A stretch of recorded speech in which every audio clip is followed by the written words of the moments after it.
তো বন্ধুরা গাছে আম হয়েছে, আমগুলো কিন্তু একটু বড় বড় সাইজ হয়ে গেছে। আর এবছর আম মাখা খাওয়া হয়নি, গাছ থেকে আম পাড়তে এসেছি, আম মাখা করবো তাই। তো চলো আমগুলো পেড়ে নিই।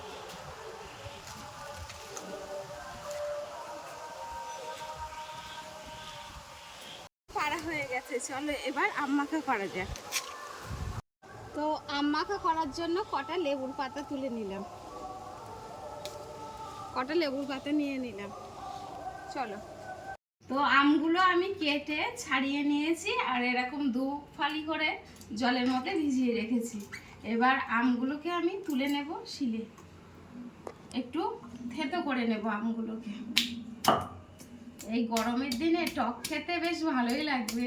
আম মাখার কথা শুনেই কিন্তু জিভে জল চলে আসে।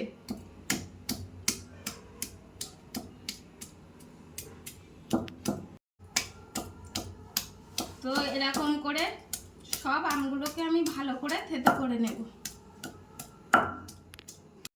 আমগুলো আমার থেতো করা হয়ে গেছে। এবার আমি অল্প কটা সাদা সর্ষে, কিছুটা কালো সর্ষে আর দুটো কাঁচা লঙ্কা নিয়ে বেটে নেব। আম মাখার জন্য আমি লেবুর পাতাগুলো ছিঁড়ে ভালো করে আমের মধ্যে দিয়ে দিলাম। আর এটা তেঁতুল, তেঁতুলটা বেশ ভালো করে হাত দিয়ে চটকিয়ে নিয়েছি, তেঁতুলটা দিয়ে দিলাম।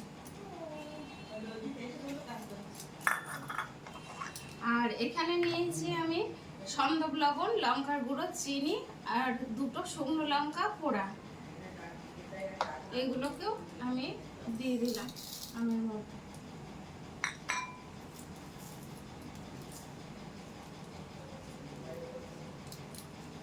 আর এখানে সর্ষে আর কাঁচা লঙ্কা বাটা, আর এটা এমনি সাদা লবণ।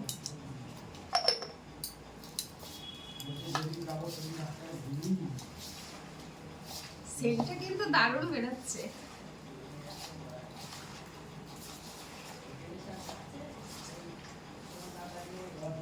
এটা বেশ ভালো করে চটকিয়ে হাত দিয়ে কিছু সময়ের জন্য মেখে রেখে দেব, তারপরে সবাইকে দেবো আর আমিও খাবো। দেখে তো মনে হচ্ছে এখনই একটু খেয়ে নিই। কিছু সময়ের জন্য এই আমটাকে আমি ঢেকে রেখে দিলাম, এটা মজতে দিলাম। আমার আম মাখাটা মজে গেছে, এবার খেয়ে দেখবার পালা। সত্যি দারুণ। অনেকবারই আম মাখা করি আমি প্রতি বছর, এবছর এই ফার্স্ট টাইম করলাম। কিন্তু এই রকম ভাবে আম মাখাটা কিন্তু দারুণ স্বাদ বাড়িয়ে দিয়েছে জিভে, দারুণ দারুণ সেই স্বাদ। কাদের কাদের জিভে জল চলে আসলো দেখে।